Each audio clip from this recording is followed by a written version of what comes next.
Hello students, today we are going to start exercise 6.5 question number 8.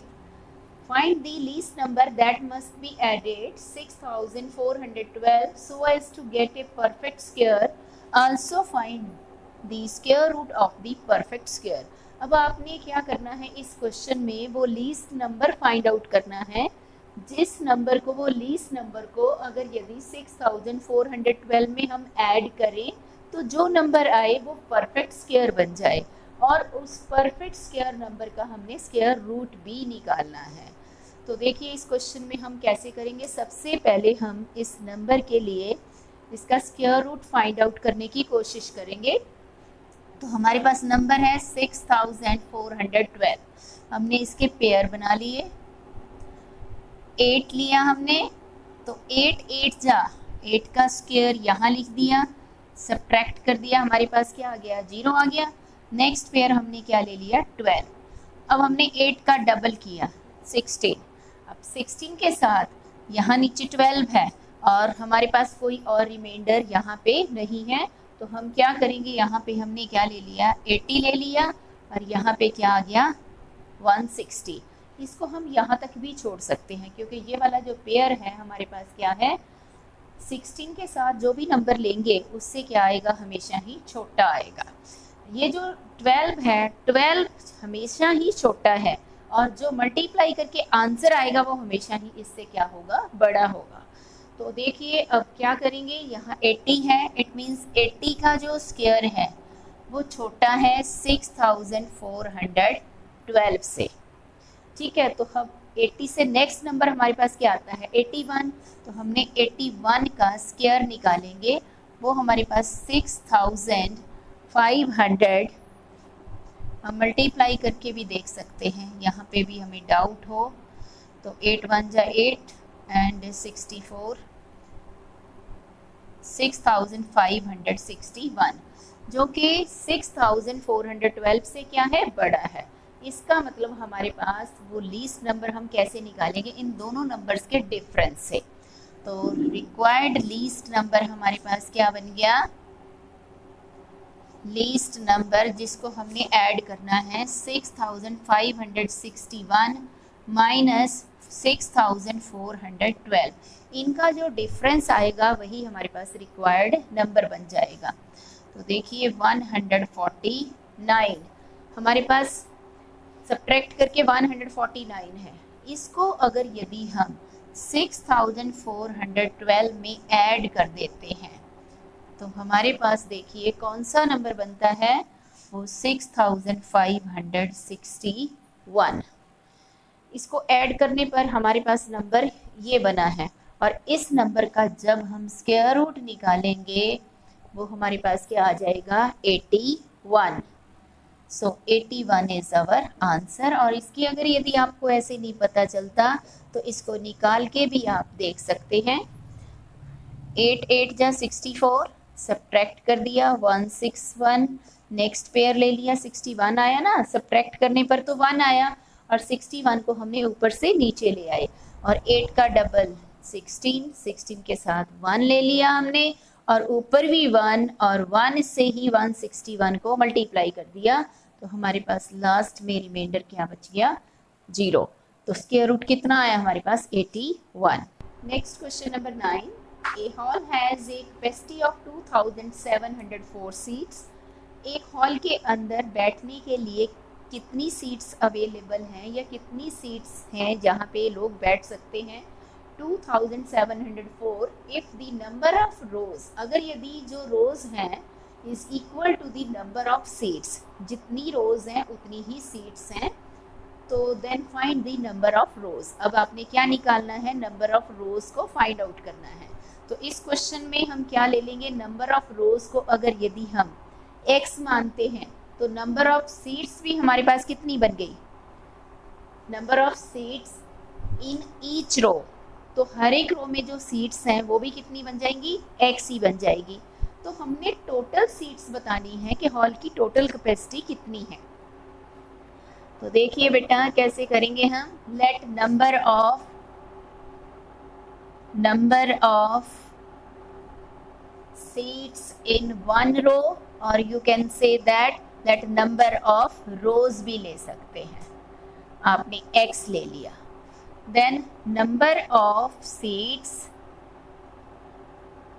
in each row. हर एक रो में जो seats हैं वो किसके इक्वल हैं? नंबर ऑफ रोज के. तो अब देखिए हमने क्या निकालना, हॉल की टोटल कैपेसिटी जो है, टोटल सीट्स कितनी है हमारे पास. टोटल सीट्स हैं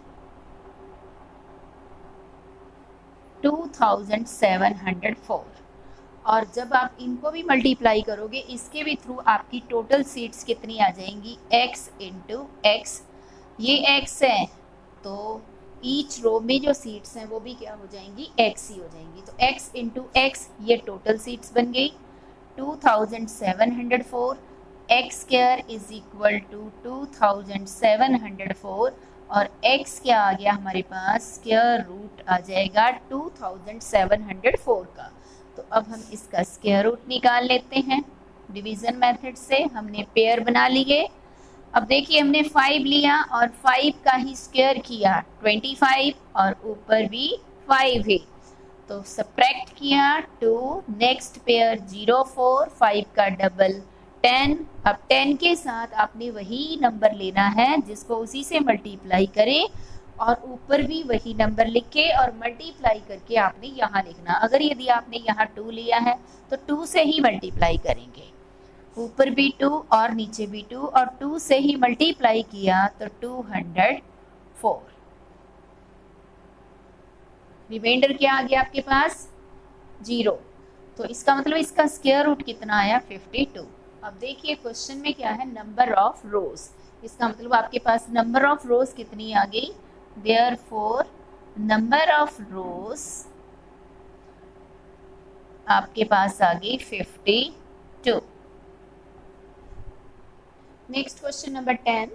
Find the side of a square whose area is equal to the area of a rectangle.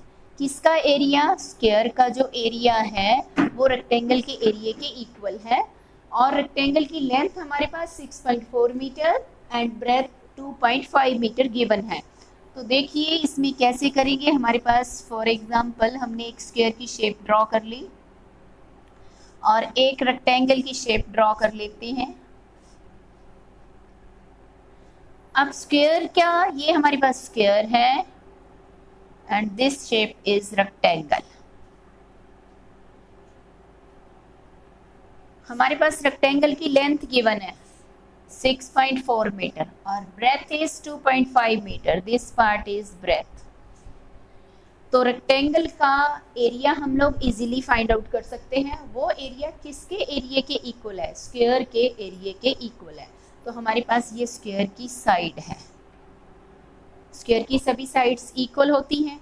तो सबसे पहले हम रेक्टेंगल के एरिया को फाइंड आउट कर लेते हैं. लेंथ ऑफ रेक्टेंगल गिवन है हमारे पास 6.4 मीटर और breadth of rectangle is also given. ये भी कितनी है हमारे पास? 2.5 मीटर. अब रेक्टेंगल का एरिया निकाल लेते हैं. तो एरिया ऑफ रेक्टेंगल हमारे पास रेक्टेंगल का एरिया क्या आ जाएगा? Length multiply breath. तो 6.4 को हमने 2.5 से मल्टीप्लाई कर दिया 16 स्क्वायर मीटर. हमारा क्या आ गया? इसमें एरिया आ गया. अब क्वेश्चन की स्टेटमेंट में क्या है? According to question area of square is equal to area of rectangle. जो स्क्वायर का एरिया है वो रेक्टेंगल के एरिया के इक्वल है. स्क्वायर का एरिया क्या होता है हमारे पास? साइड का स्क्वायर. और रेक्टेंगल का एरिया आपने फाइंड आउट कर लिया है. तो अब देखिए आप निकाल सकते हैं. यहाँ पे ये साइड स्क्वायर है, यहाँ क्या है? 16 है. तो तो आप इजीली इसको निकाल सकते हैं। साइड आपके पास क्या आ गई, स्क्वायर रूट ऑफ 16, किसका स्क्वायर है, 4 का। तो आपके पास साइड कितनी आ गई स्क्वायर की, साइड ऑफ स्क्वायर 4 मीटर। इस वे से आपने इसकी साइड को निकाला। Next question number 11, in A right triangle ABC angle B is 90 degree. If AB is equal to 6 centimeter, BC is equal to 8 centimeter, find AC. तो first part को करते हैं। इसके लिए हम सबसे पहले एक ट्रायंगल ड्रॉ करते हैं। ट्रायंगल कैसी हमने ड्रॉ करनी है, राइट एंगल ट्रायंगल। अब इसमें B पॉइंट के ऊपर 90 डिग्री का एंगल है, तो ऊपर A ले लीजिए, A, B और यहाँ पे ले लीजिए C। अब AB साइड आपके पास है 6 सेंटीमीटर और BC साइड है 8 सेंटीमीटर। आपने क्या निकालना है, AC को निकालना है। तो इस राइट एंगल ट्रायंगल में AC हमारे पास क्या है, हाइपोटेन्यूज है। तो इसको क्या बोलेंगे हम, हाइपोटेन्यूज। और नीचे क्या है, बेस है, और इधर क्या है, परपेंडिकुलर है।